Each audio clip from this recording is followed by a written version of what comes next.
ବାର୍ଦ୍ଧକ୍ୟ ଭତ୍ତା ଦେଇପାରୁନାହାନ୍ତି, ବିଧବା ଭତ୍ତା ଦେଇପାରୁନାହାନ୍ତି, ଡାକ୍ତରଖାନାରେ ଡାକ୍ତର ନାହାନ୍ତି, ନର୍ସ ନାହାନ୍ତି, ଶିକ୍ଷା ଅନୁଷ୍ଠାନ ନାହାନ୍ତି, ଶିକ୍ଷକ ନାହାନ୍ତି, ପ୍ରିନ୍ସିପାଲ ନାହାନ୍ତି। ଆଏ ଖାଲି ତାରି ଭିତରେ ଗୋଟେ ସେ କରିଦେଲେ ପିଜି ଫ୍ରି ପଢନ୍ତୁ ପିଲା ଆମର।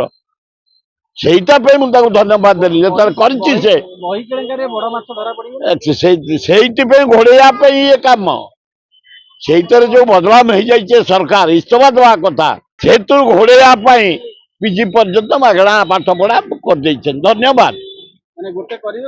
ହଁ ହଁ ଇଆଡେ ଦେବେ ନା ମୂଲ୍ୟବାନ ବକ୍ସାଇଟ ଦେଲେ ଆଜି ଏଗ୍ରିମେଣ୍ଟ ସାଢେ ପିଲାଙ୍କୁ ମାଗଣା ପଢେଇବେ। ଇଆଡେ ବକ୍ସାଇଟ ଲକ୍ଷ ଲକ୍ଷ କୋଟି ଟଙ୍କାର ବକ୍ସାଇଟ ପଇସା ପକେଇ ଦେଇ ଅର୍ଡର କରିଦେଲେ, ଦସ୍ତଖତ କରିଦେଲେ ମୁଖ୍ୟମନ୍ତ୍ରୀ। ତମର ପଡୋଶୀ ପାକିସ୍ତାନ ଶତ୍ରୁ, ବାଂଲାଦେଶ ଶତ୍ରୁ, ଶ୍ରୀଲଙ୍କା ଶତ୍ରୁ, ନେପାଳ ଶତ୍ରୁ, ତମର କିଏ ଅଛି ପାଖରେ? ଏଡିକି ମାନେ କଣ୍ଟ୍ରି ସେ ତ ଚାରିଆଡେ ଶତ୍ରୁ। ଆଉ ଚିଠି ଲେଖି କଣ ବନ୍ଧୁତ୍ୱ ସୃଷ୍ଟି କରିବ? ଲଜ୍ଜା ଏଗୁଡା ସବୁ ଲଜ୍ଜା। ସିଆଡେ ପରା କୋଟି କୋଟି ଟଙ୍କା ବର୍ବାଦ କଲେଣି। ସେଇ ଆଦାନୀ ସହିତ ଏଗ୍ରିମେଣ୍ଟ ହଉଛି। ଓଡିଶାର ଅତି ମୂଲ୍ୟବାନ ବକ୍ସାଇଟ ଖଣି ଆଜି ଏଗ୍ରିମେଣ୍ଟ ହଉଛି। ମୁଁ କହିପାରିବିନି, ତାଙ୍କ ଇଣ୍ଟରନାଲ କଥା।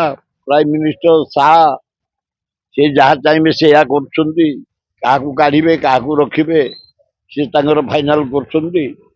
ତେଣୁ କିନ୍ତୁ ବର୍ଷା ପାଇଁ ତାଙ୍କର ଯୋଉ ଲୋକ ବୁହାଇକି ଗଦେଇଥାନ୍ତେ, ଚାରିଆଡୁ ଆଣିଥାନ୍ତେ, ସାଡେ ଜୋରରେ ବର୍ଷା ହଉଛି, ବାତିଲ ହେଇଗଲା ବୋଲି ଖବର ଆସୁଛି।